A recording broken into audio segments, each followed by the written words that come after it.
They are back at it, May 10th, uh, afternoon, Friday afternoon. Hope y'all having a good one. So, I heard, just got the news that the WNBA will be coming to Toronto, which is a good look.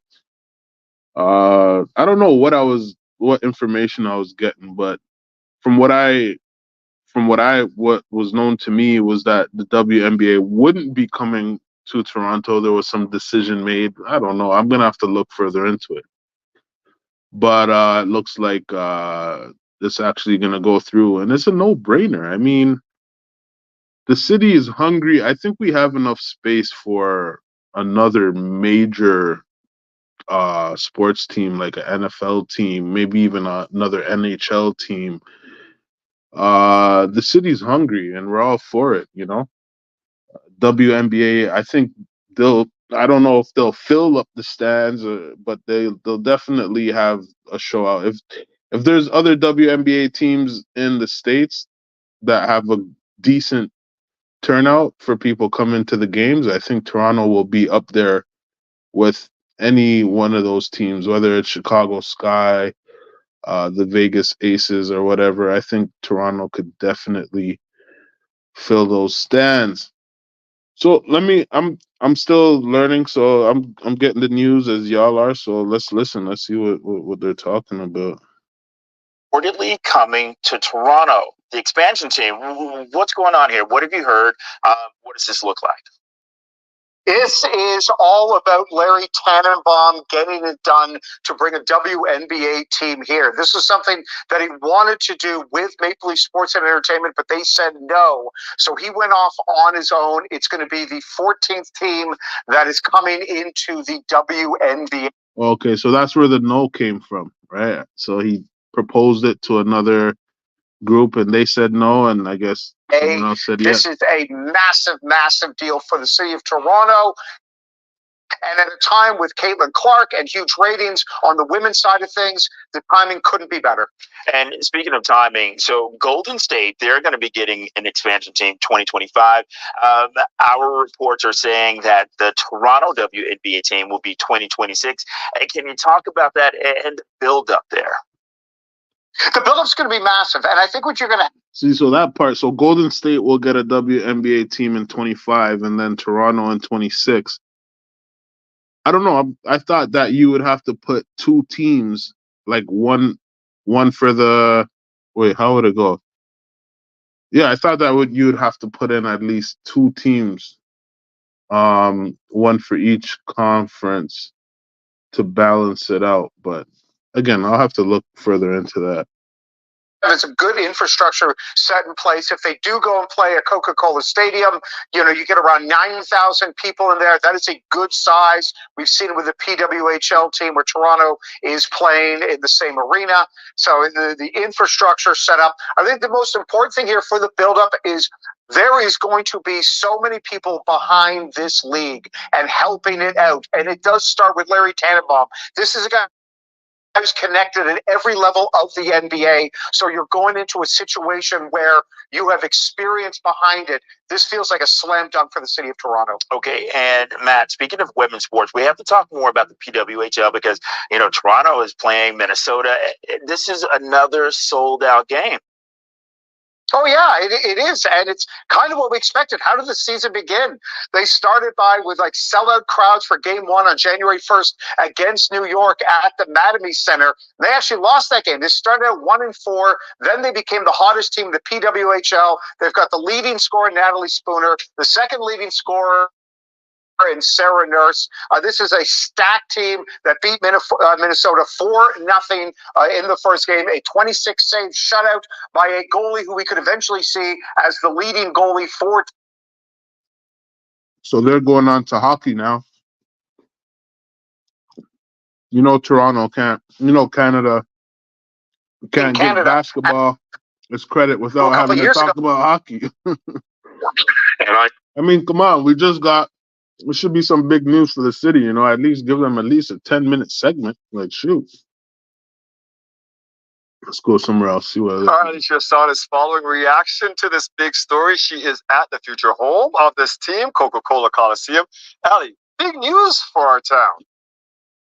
That's right, Dwight. And it's about time that we added a women's team to Toronto's basketball culture. I mean, we've already proven that we can fill seats. Actually, back in March, the WNBA played its first Canada game at Scotiabank Arena to a sold-out crowd. And then you have to consider the popularity of women's college basketball recently. And it makes you think, yeah, it's about time that we start nurturing our own stars here. We spoke to Chelsea Late. She is the editor-in-chief of Raptors HQ about. Thing is, when it comes to Canada, much less Toronto, nurturing our own stars, that has nothing to do with a new WNBA team. Most of those players are going to be coming from America. Let's keep it real. I mean, maybe the WNBA will motivate a lot of younger girls out there to want to make it, just like pretty much what Toronto getting its first team, our first basketball team, NBA, what that did for the city, did a lot. That era, the first era where we got our team, and then Vince Carter was the second era where a lot of kids started picking up basketball. So I think the team will do a lot for young girls out there. But when it comes to Canada developing young talent, there's a lot of issues that got to be sorted out with that. That's a whole nother story. All that. Toronto has such a strong basketball culture, I think, already. And, you know, we've seen that through the Raptors' growth over the past nearly 30 years now. And I think we're just at this point where Toronto has proved time and time again that it's ready for women's sports to be, you know, the focus. We've seen the PWHL really thrive here in the past couple of months. The WNBA game last year was such a huge success.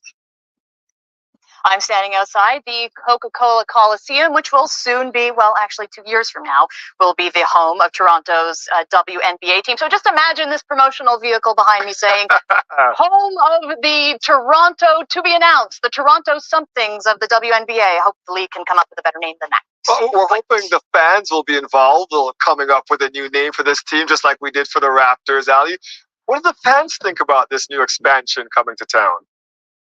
I mean, they're all so excited. It's amazing to think that we won't see the team actually hit the court here until 2026, but they already have fans, and we spoke to some today. I was a kid back home. I used to play basketball, and then, you know, responsibilities got over and we couldn't pursue further. Yeah, so that's great. I want to listen to someone who's saying that it's a no-brainer, which it's been said for a while now that it's a no-brainer. You know what I mean? Toronto is a beautiful city for any sport. Compared to the season prior, while merchandise sales have also jumped 50%. I'm waiting for a cricket team now. I mean, you know how many cricket fans you got out here in Toronto? The league also saw its most watched regular season game since 2012, when the Chicago Sky and Seattle Storm played on August 15th.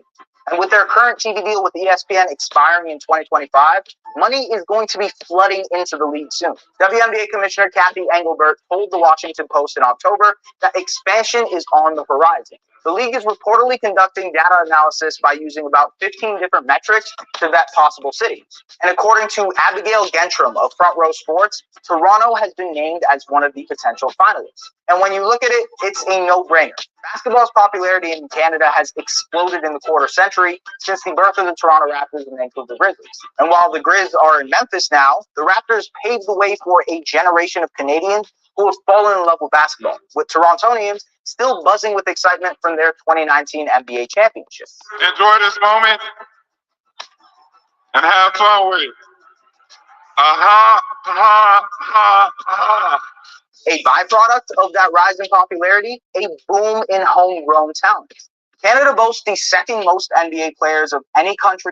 Let's not forget. I mean, let me add to that, right? So, 3 things that motivated your average basketball talent coming out of Toronto and Canada.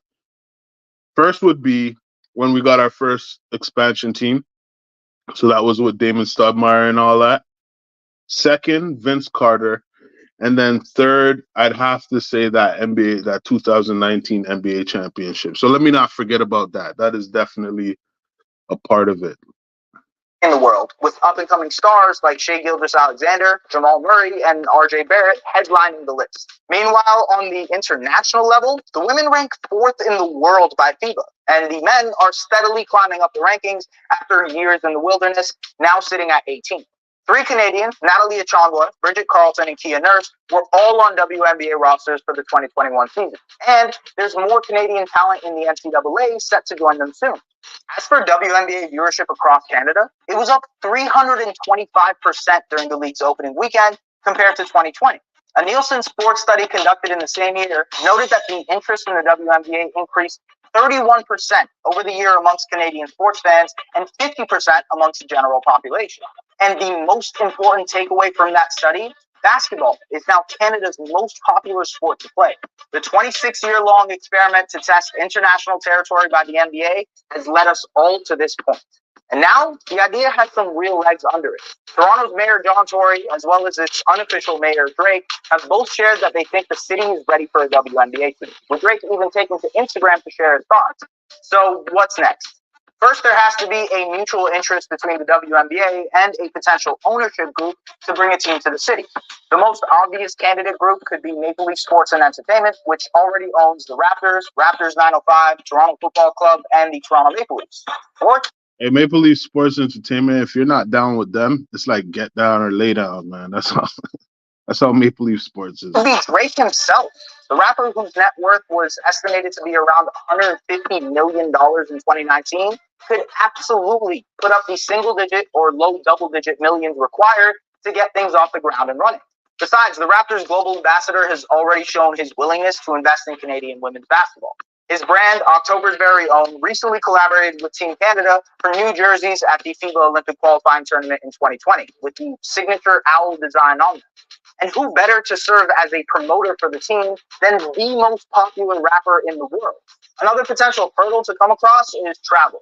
WNBA teams have run into logistical nightmares while flying commercial from city to city for games. Connecticut Sun head coach Kurt Miller, the 2021 Coach of the Year, told ESPN that his team had to take 3 different flights, departing from 2 different airports, ahead of a playoff game versus the Chicago Sky. Brooklyn Nets owner and New York Liberty owner Joe Tsai was also recently vocal about the travel problem in the league, taking to Twitter to voice his frustration. Add customs and border issues to that, and traveling to the city of Toronto might become the biggest home court advantage in the WNBA. But regardless, the time has come for Canada to invest in professional women's basketball. Lynx forward Achonwa seems to agree. So, this video is a little bit behind, right? So we're already here. We're at the point where they've pretty much made the decision. I don't think it's official yet, but as far as what I heard, that should be official at some point today. They should be making this news official. So we'll be looking out for it. Maybe we could try and come up with some cool WNBA team names. I wouldn't mind looking back because I remember when they were trying to pick a name for Toronto and for Vancouver. I want to see what other names they had. I remember there was a list of names to choose from, and the majority picked the Raptors. So I'd like to see what the runner-ups for the names, what the Toronto, if it wasn't the Toronto Raptors, what other names we may have had. So that'd be cool. Probably check that out. But let me see what else. Let me see. Yeah, so that's about it. It's about it. So we're gonna look more into it. We're gonna follow the story. See if it's official. It should be official from what I know, but